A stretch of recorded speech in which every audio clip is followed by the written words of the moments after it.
Ladies and gentlemen, the voice of Iron Maiden, Bruce Dickinson.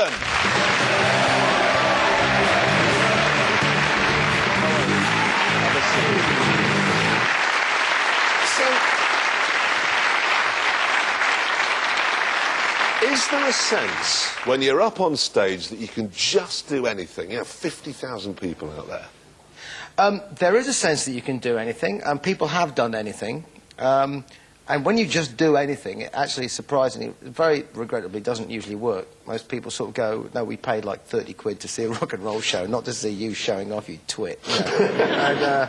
But every now and again, acts of madness seize you. It happened to you in Japan, didn't it?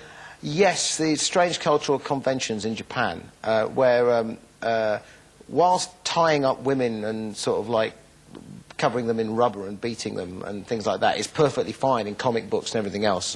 And actually seeing a naked human willy is the ultimate in taboo.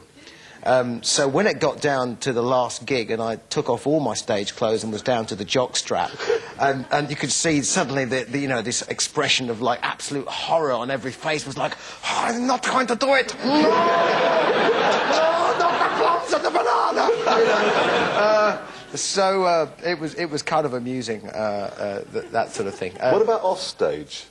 Off stage? Plums and the banana off stage? No, just bad behaviour off stage. Bad behaviour. Well, that's usually it's usually exposing oneself and things like that to, you know, in states of drunkenness. I mean, you being a motor car chap, I mean, you must know the trauma of having a drunken rock star strapped in the front seat of the car. You stopped at lights and he's actually shifted it into reverse as before you realise.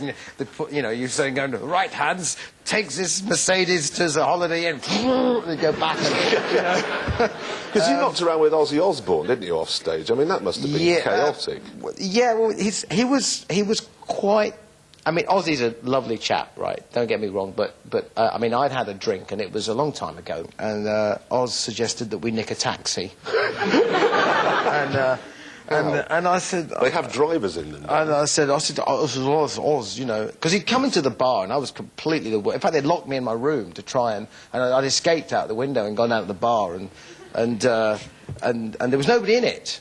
So, in the bar. No, in the bar. Right. So I sat there and I thought, well, you know, when somebody comes, they better have a drink. So I ordered 50 beers. So I sat there with 50 beers, sort of going. So somebody came in, so I just said, would you like a drink? You know, and there it was. So Oz comes in with the sort of entourage, and the first thing he said to me was, I've given up drinking.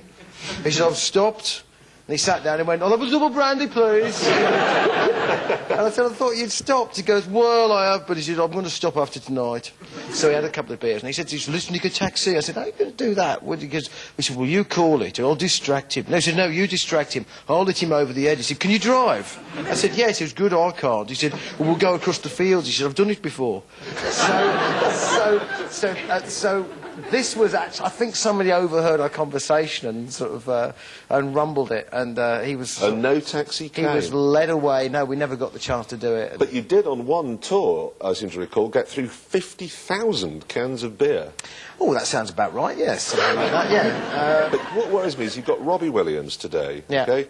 He insists that after the show, in the dressing room, there must be mangoes, dates and Evian water. You can get that in Sainsbury's, yeah. What's happened to rock and roll, though, so that we've now ended up with people saying, dates for me, please? Well, it's gotten corporate and boring and generally dull, and it has lost an awful lot of its fun at the big sort of level, when you get the big entourage and everything else, and everybody's insured up to the hilt. And but you've got Oasis today, okay? Yeah. They're supposed to be the bad boys of rock, okay? Yeah. They were what? They spilt their drink, didn't they, on that flight the other day going to Australia? What were they doing on a scheduled flight? Why didn't they have their own jet with two naked Page 3 girls flying it? Because Led Zepp, didn't they? They had a church organ fitted to their plane. That's fantastic. Are you sure it was a church organ? Yeah, they had a proper organ in the plane. I can't think of anything I'd like to have more. They had a swimming pool as well. No, a jacuzzi. Jacuzzi at the back. I think they nearly sank. This must be a first, sinking an aeroplane in flight. Is there a difference between hooliganism and destruction with style? Yes, yes. We once had a prank we played at the end of again, it was the end of a tour, funnily enough, and it was in Switzerland, and the chap was very proud of his backstage furniture. Particularly, all the stuff he'd hired, the pot plants and the various bits and bobs and the three-piece suite and everything else and how much it cost, and Jerry Keane shows the bill and so on and so forth. So it got to the end of the show and we thought we should make a donation to the audience of some description, some sort of grand gesture. So I started by taking the drum kit apart, actually while the drummer was playing it. and so the drum went and that went out. And you saw this drum kit suddenly being passed over the heads of the audience, and the roadies were all running in trying to get the drum kit back and put it back together. And he finished up playing with just his snare drum and whatever symbols he could hold on to before this raving lunatic, which was me back in those days, passed him out. So then we ran out of drum kit and we started on the furniture. So I ran backstage and there's this three-piece suite starts floating. Followed by the pot plant and the promoter's doing his pieces. He's going, it's cost in Switzerland. It's plastic, it's plastic. Was Keith Moon the best at it? Yeah.